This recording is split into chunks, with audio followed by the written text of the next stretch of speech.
Hello, everybody. Welcome to Unmuted Love. I'm C. Eshelman, your host, and I am here today with Dr. Liz Angoff. We're here today to talk about her specialty, which is working with neurodivergent children and adults probably, but we're here to talk about the children. So welcome, Dr. Liz. Thank you for being here. Thank you for having me. I'm really excited for this discussion, C. Well, that's terrific. So let me have you, as you know, I've thrown my papers up to the wind. And so I'm going to have you introduce yourself a little clearer than I am right now about what you're doing right now and what brings you to focus the way you are focused on neurodivergence. Well, I am an educational psychologist, which means that I work with kids who are struggling in school or life and trying to help their families and themselves figure out why things are tricky. I was a school psychologist for a long time, many years, and then went into private practice about 15 years ago. What was really interesting is that as a school psychologist, I did a lot of assessment, but I was never asked to talk to kids directly about what we learned from the assessment. And it wasn't something we were ever trained in. It wasn't part of what we were paid to do. It wasn't part of our protocol. And so I was surprised for my first case in private practice that the parents said, this has been so helpful. Will you talk to our child about what's going on? Because we think that he'll find it really interesting too. And I was kind of taken aback. This absolutely should be something that I do. Why don't I do this?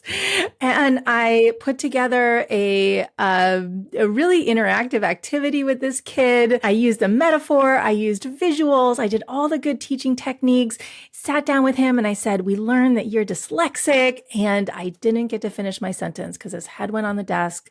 He started crying and he ran out of the room. Yeah. And I was so heartbroken. I will tell you that he's fine. His parents followed him out. They were able to repair with him and he went on to thrive. And I couldn't understand why that conversation went so awry. And it turns out in talking to neurodivergent adults and in reading the research, kids know what's going on. They know something is different about them. They just don't know why. And from a very early age, they start to develop these narratives of I'm broken, I'm stupid, I'm lazy. And what was happening with that child is that I sat down to tell him his results and we had played all of these brain games, which is what I told him. And then he was kind of blindsided by the fact that we had learned something and there was a name for it. And he thought, oh, you're confirming that I really am stupid. Oh, yeah. And I realized that we need to change this conversation. We can't let kids go on with this secret self-narrative that is so harmful and so negative. We have to find a way to talk to them in a way that's empowering, that helps them get curious about their brains. And so I started dedicating all of my work to how do we help kids understand their brains in a way that's truly going to help them thrive. And so that's what I do now. Well, I love that you do that now. And also, I'm so conflicted, but I think it's because our listeners here, my listeners here, tend to be adopted parents. So they have kids often who are neurodivergent from trauma, but also from autism or ADHD. Those three things tend to be clustered right here. And they go to a therapist or they go to a psychiatrist or a psychologist, and they are always in the room. And then parents are like, I don't want to talk about what's happening in the room with my child because it's overwhelming. It'll sound so negative and so horrible. And yet they won't talk to us outside the child's ears and blah, blah.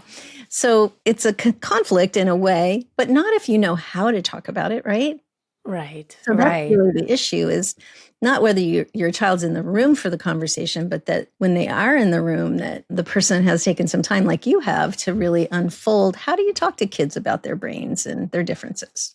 Yeah, and I think it's really worth noting that this was not part of the conversation, even 15 years ago when I started delving in. Mhm. And it's just now coming to, as this work gets out into the world and more psychologists are talking about it, I think we're getting more and more interested in having the conversation about neurodiversity with the kids themselves who possess these neurodivergent brains. And so having an approach, having a vocabulary for talking about these things becomes really, really helpful to get everybody on the same page. Mhm. Because it's not a conversation you have in one go. There's no world where you understand the whole of yourself in one magical therapy session. Right. We need to know how to unfold this conversation with kids over time. And if it's helpful, I can go into kind of some of the ways that we do that, or if you have a more specific question. Yeah. Well, I was just going to ask you, okay, so in these three cases, Yeah. how would you feel about specifically speaking out loud about how you would talk to a child whose brain has been harmed perhaps by early adversity? And then I would want to have the same conversation about ADHD and the same conversation about autism and even PDA, maybe. So those are like really Yeah. big ones, right? And so I'm asking a lot right here. It'd probably take the whole hour. Well, you put me up on my soapbox. I'll talk for the rest of the hour. All right, awesome. Because I think it's really important because parents need to know how to talk about it too.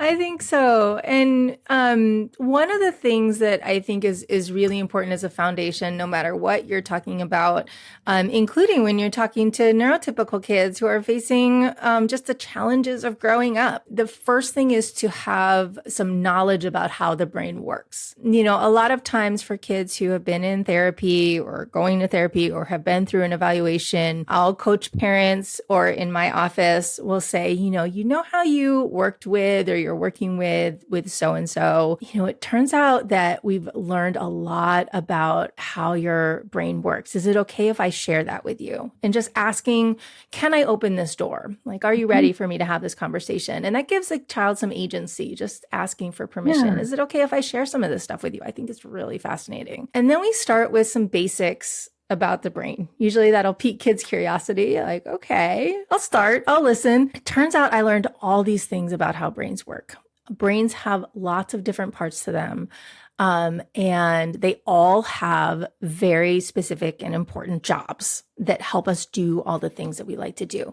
So there's parts of our brain that help us to see things. There's parts of our brain that help us understand what we hear. Parts of our brain that help us move and be able to be coordinated when you do the sports that you love or when you dance. In parts of our brain that help us go through space so we don't walk into walls, and that we understand how to do puzzles. In parts of our brain that help us make good decisions and to pay attention and really think through things. So all these parts of our brain are working together. And the way they communicate is these special cells called neurons. And they make connections with each other. And you can imagine it like all these billions of tiny roads in your brain. And some of these roads are like highways. These are the things that your brain does really easily, or things that you've built over time. And so you can imagine the things that you love to do, like maybe you're a soccer player, or you love riding your bike, or math is your favorite subject, or your artistic side. And you know how you took all that cardboard the other day and all of a sudden there was a whole city in our living room. Like, these are your highways, and we can brainstorm with kids like, what else do you love to do? What else are highways in your brain? We learned about all of those things, and maybe I have some things to add that the therapist or the psychologist have told me about how your brain works. And then there's also, it turns out that there are things that are under construction. And so just like we have roads that we've already built, we have roads that we're still building. And that's because you're 9 years old, or even in adults, we're still building roads, because this is the first time that I've parented a 9-year-old. And so I'm building those roads in my brain. And so we can think of things that we've already built, like you've gotten so good at swimming this past year, or remember you couldn't read when you were in kindergarten and now you're reading as a fourth grader. You've built a lot of roads. And then there are some new construction projects we're working on. And so those are the things that are harder. And so you might be able to think of some of those things, like what is your next construction project? So the first step is really getting this vocabulary and getting kids interested in what their highways are and what their construction projects are, so that they get the idea that, okay, my brain, I'm building my brain. I have different things that I'm building. So does that make sense so far of kind of like how we start? It's so great, right? For everybody, not just, someone you're going to tell in a second that they have dyslexia or something else, right? Like just everybody to realize that this construction is going to go on for a really long time in your brain, actually across your lifespan, but really a lot between now and 30 years old, at least, right? Right. And so we've got all these things that we're building, and we can normalize this. And sometimes the conversation can just stop there for now. And we have this vocabulary to talk about things at the dinner table, on the way home from school. Like, what road did you build today? What road were you working on? Like, oh, this homework is really frustrating. We might have hit a construction project. Like, or of course this is hard. It's a brand new road that you're building. Let's figure out how we're going to build it together. So you have a way of talking about these things. Now, it turns out that a lot of brains are built in a way that give you certain highways and certain things that are tricky construction projects. And when we put those things together, it turns out you're not alone. There's lots of people who have brains just like yours. And so I'll start with things like ADHD and autism. It turns out that when we have a brain that has these highways and these construction projects just like yours, we have a special name for it, and it's called ADHD. And it turns out that there's lots of people in the world who have ADHD brains, really important people in the world who have made big changes in the world because of their highways and because of all the work that they've done on their construction projects. And so we can look up people who have been, famous people with ADHD. We can have the same conversation about autism and autistic people who have made a difference in the world, not in spite of, but because they're autistic, because their brains work differently. And we can introduce our kids to those people. And so there are videos and there are lists and there's all kinds of things that we can show kids. And I'll mention, I have a resource bank on explainingbrains.com that is just full of these kinds of things that really introduce kids to other people who have brains just like theirs for neurodevelopmental differences like autism and ADHD. That's great. So we'll kind of start there as this is the foundation for just helping kids get curious about their brains, and then saying you're not alone. Trauma can be a little bit different because this is, something that is, we might call it an acquired neurodivergence, that it's something that might not be part of your neurobiology, but it's something that becomes part of how your brain works and how it's protecting you. And so we can talk about that you've been through a lot. And your brain has had to do a lot of really important construction work.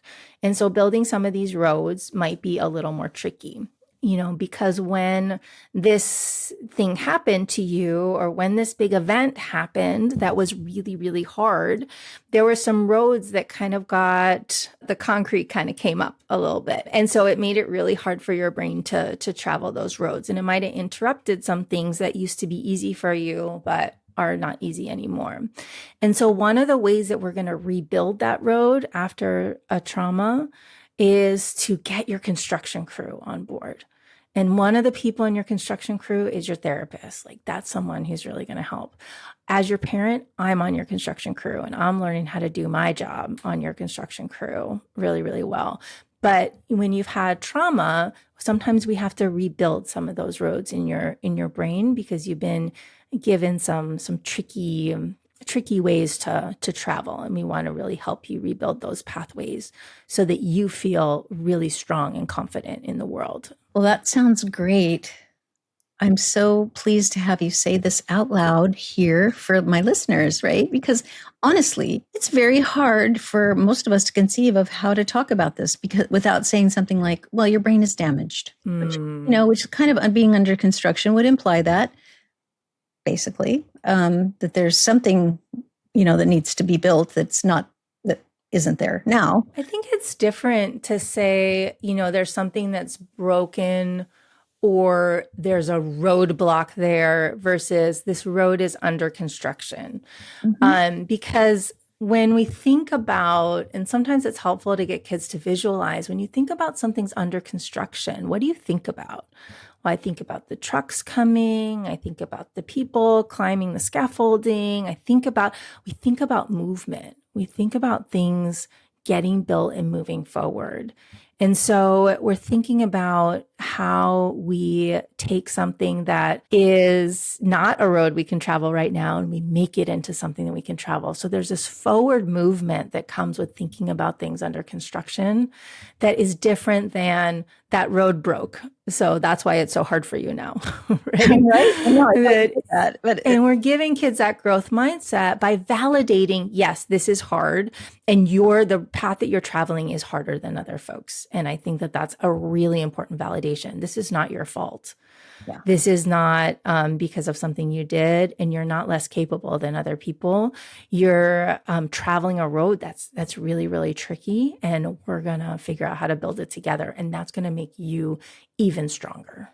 Yeah, it's a lovely metaphor, and it really works, right? It really works well, I think, and it feels hopeful. I think kids need hope. Their parents get so frustrated with all the behavior that they feel hopeless, and then the kids feel like there's no construction going on here. It's just all blocked. Right. I think that's so important to point out that as parents, we can get, we need validation and hope too. Our kids need it and we need it because we get tired, and it's really hard to have bad days or to have multiple bad days when things just don't feel like they're moving at all, and really keep that lens on point that, yeah, things are growing and shifting. And sometimes that means bad days. Sometimes that means a day when we don't get a lot of construction done, or sometimes it means that we build something and we put down the wrong concrete and we got to rip it up and start again, right? Where it's part of the work, but we're always moving forward and learning. Yeah. So let me sort of hone in on these three, this trifecta that we work with so often in my world. Parents often ask me, well, how do I tell what's this and what's that and what's the other? Because if it's just normal and it's not this, that, or the other of the three, then I want to be able to do like ordinary parenting with that part. And then the other parts, okay, I get that, like trying to parse out which part is what and how do I apply it to what label, and should I be doing that? And if not that people ask me that question too much, I ask them that question. But it's like, what is the best way to actually think about the brain when you're living with children who may have all these three plus more, plus sensory issues, plus dyslexia, plus other stuff too, right? Lots of complicated situations. But the three that are the most prominent are the three I mentioned. I think any time that we have trauma in the mix, it's really important to start with safety and connection. And then I'll argue that even when there is not trauma in the mix, starting with safety and connection is really, really important. Right. And what we're finding through the research is that relational models of supporting difficult behaviors are the most effective for long term, because we are building that trust and safety. We're building executive functioning skills because kids are learning to take perspective. They are learning how to self-regulate. They're learning how to articulate and self-advocate. They're learning to problem solve, and they're building that really important frontal lobe of their brain, which is going to help with emotional and behavioral regulation. I think it's really important just to start with that. How do we create safe, consistent, rooted environments for our kids as much as possible? Because no one can be 100% consistent all the time. But as much as possible to create these really solid environments, starting wherever we're starting right now, to really help build that trust and safety. And it is helpful regardless of what else is going on top of trauma.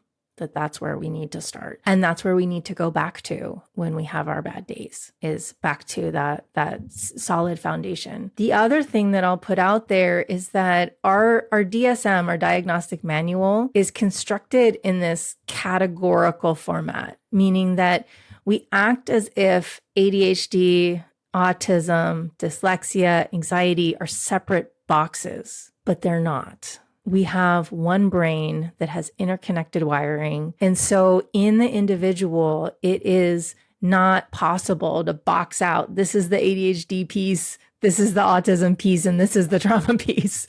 We're working with a full child. I think understanding that, one or more of these diagnoses applies kind of helps us figure out, okay, this is kind of our guidepost, or this is the direction we want to go in as far as what's going to be helpful. So, a kid who's got an ADHD profile might need a lot of novelty in what we're doing. So part of, we want safety and consistency, but we want to be able to change things up a little bit so that they have their novelty, and that's going to be helpful.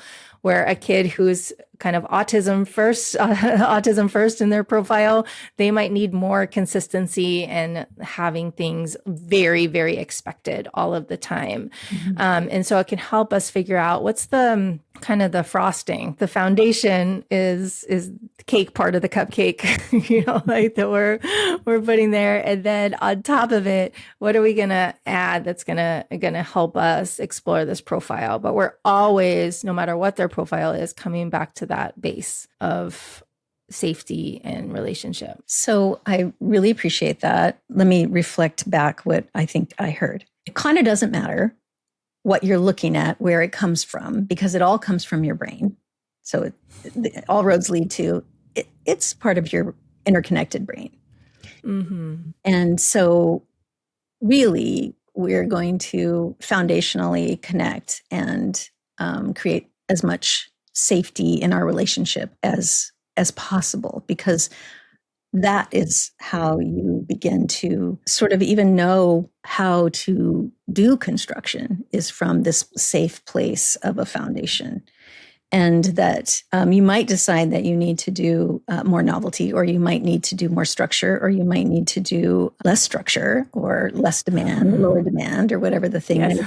But that it won't necessarily be, you won't necessarily be able to tag it to one of these diagnostic labels, because really what you're trying to do is meet the need of the child in the moment for whatever the need is. And the need is going to be different across different environments and different places and different needs and different ages, right? As the child develops, you won't always be able to tell what you're doing. You're just creating predictability, structure, and a relationship over time that is healing in and of itself. Mm-hmm. I think that there's a really helpful framework. Dr. Ross Green has his approach called collaborative proactive solutions. And one of the things that's so important about it is that you're really looking at, for this child right now in this moment, what are the unsolved problems? What are the things that are challenging for them? Mm-hmm. So independent of diagnosis, is it brushing your teeth? It might be it's difficult to brush your teeth because you are ADHD, because you're autistic, because you're PDA, because whatever. We can do that, but that doesn't help us solve the problem. Right. What helps us solve the problem is our relationship with the child and helping them to give us some insight into what makes it tricky for them.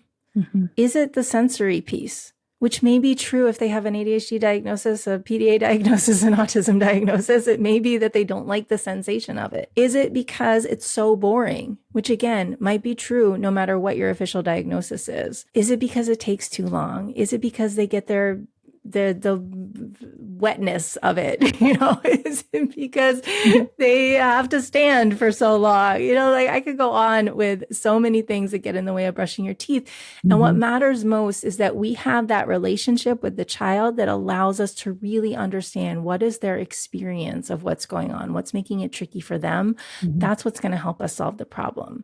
Right. And it can be informed by these kind of guideposts that we have from our diagnosis. But at the end of the day, it's very personalized, especially for kids who have these complex profiles. And when you have trauma, it is very difficult to figure out the accurate diagnosis, it's a very tricky process. Mm-hmm. And so I've found that what's helpful, no matter what we call it, we're getting at the root of things by figuring out what are the tricky projects that these kids are up against and what's making those construction projects tricky for them. Mm-hmm. And then we can get in there and help them with those unsolved problems or those tricky projects in a way that's going to make sense to them. Yeah, and ultimately that comes back to, respecting the perspective of the child and being curious, right? Having more curiosity about what you're looking at so that the child can actually express what's going on and is safe to express it, and they're not under threat where they can't even tell you what's going on. Exactly. I think that there's something that we miss so often when we're thinking about what's the diagnosis and what is going on with this child and what's the right treatment. And it's the child's perspective.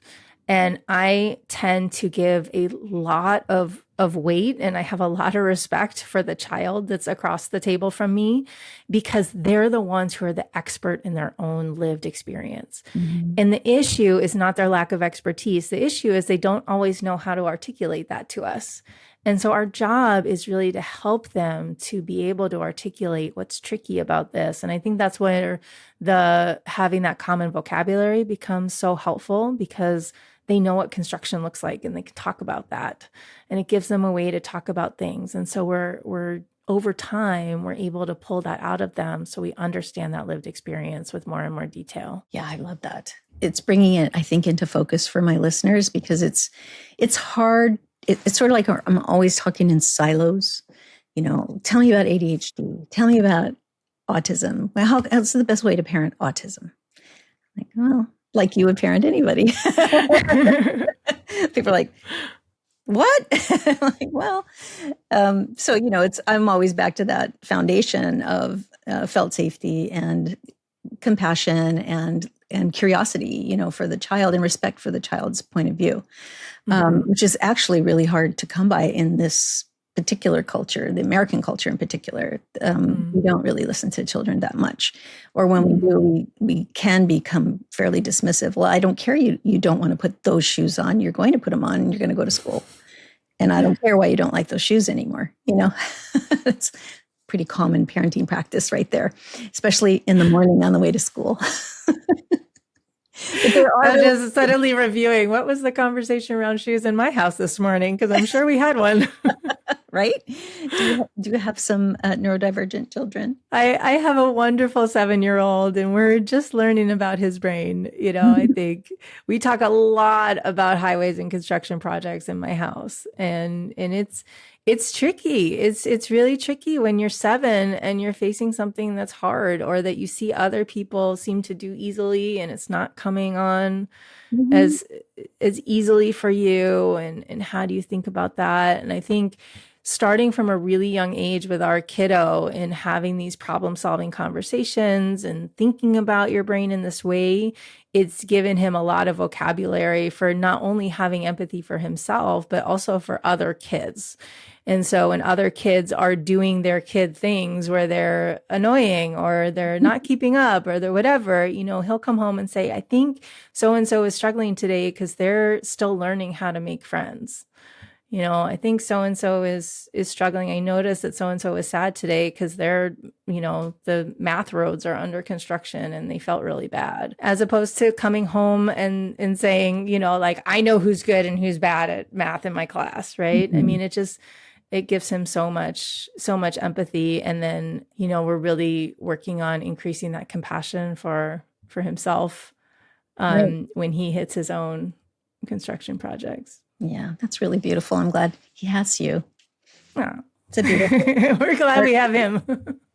Sure. Let me veer off a little bit from where we're at, because I know that there are parents out here who want me to ask some questions, right? So some questions they really have is that, so back to the trifecta, and I think that's true for all children, just to be honest, but the trifecta seems to really get the load that screens are a problem in every household across everywhere. I think everywhere has screens. There's a problem.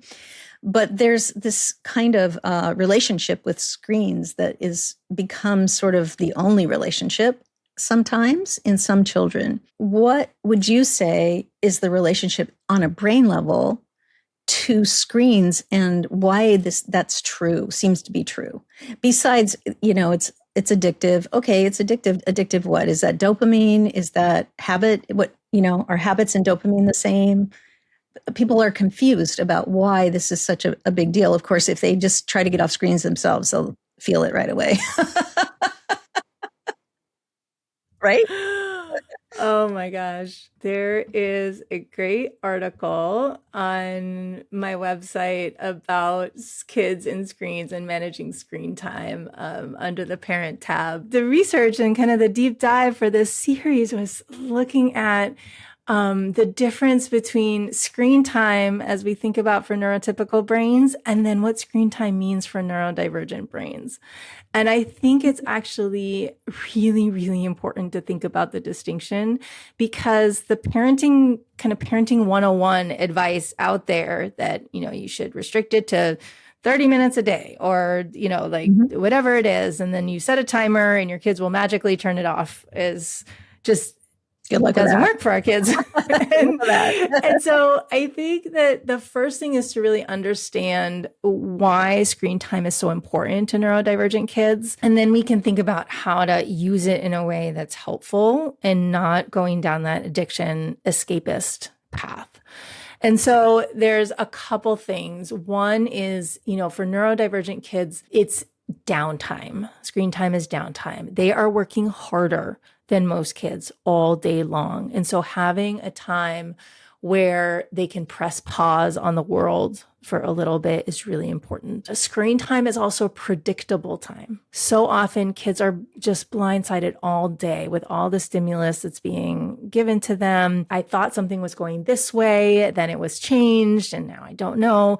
But screens, video games, or watching my favorite video again for the 25th time, it's a way to have predictable time. It can be really engaging social time for neurodivergent kids. They play video games. It's like our modern day parallel play, that they're authentically connecting with other kids online. And so that's different than just vegging out, but they're actively connecting. It can be learning time, that this is the way that some neurodivergent brains learn. And it is empowered time. It's a time where kids can feel like they're winning at something. They're able to, a lot of kids will use screens to draw or to create, or the, Minecraft world, where they are so powerful and they just don't experience this during the day. They feel less than, they feel like they can't.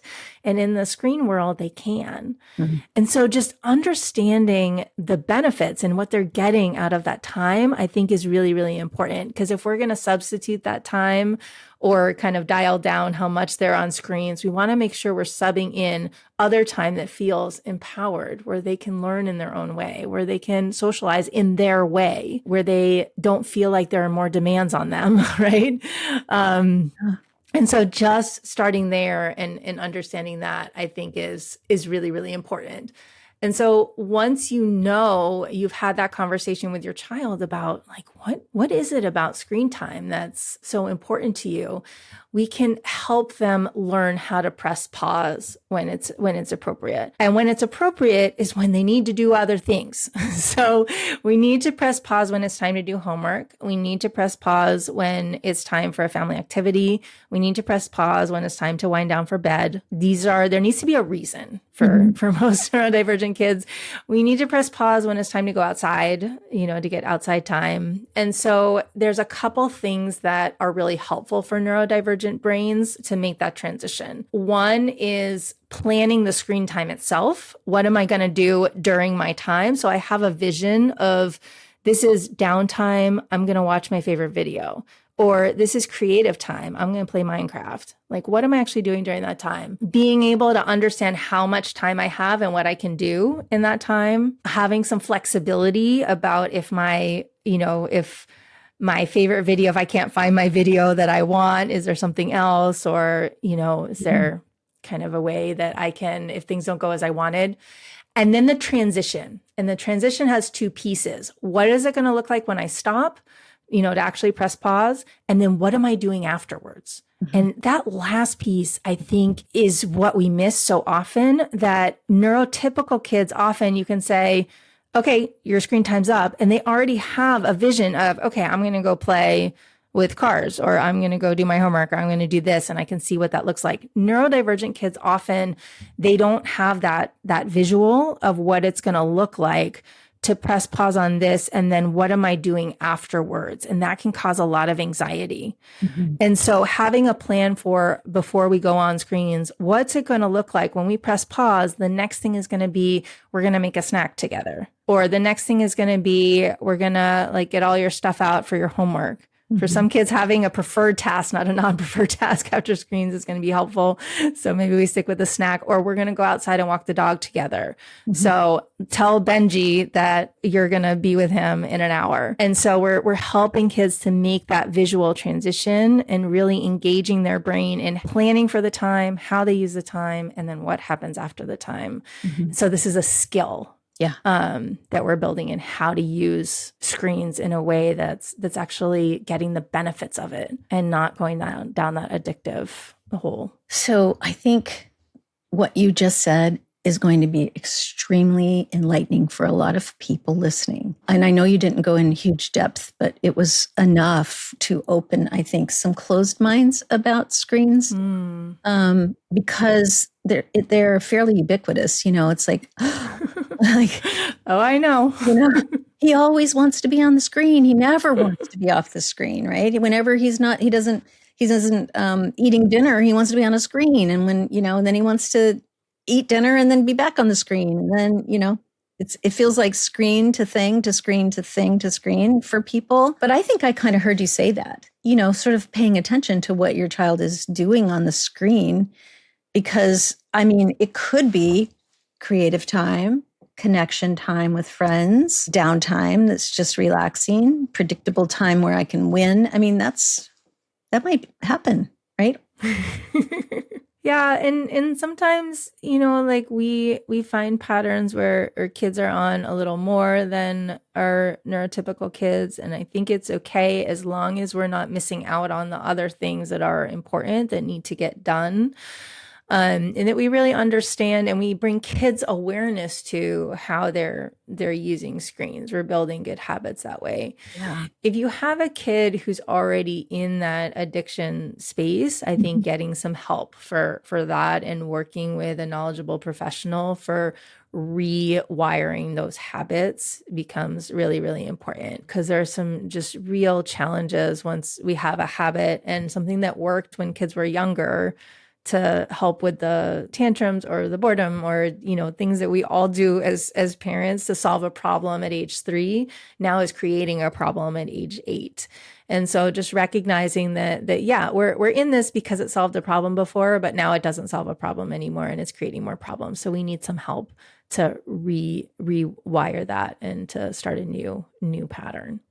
Yeah. I just want to talk to you for a couple more hours, please. I'm not going to get to, so I'm going to put a pause here. I gave Dr. Liz some possible questions that I would ask in this interview. I think how many did I give you? 10 or 20, 15?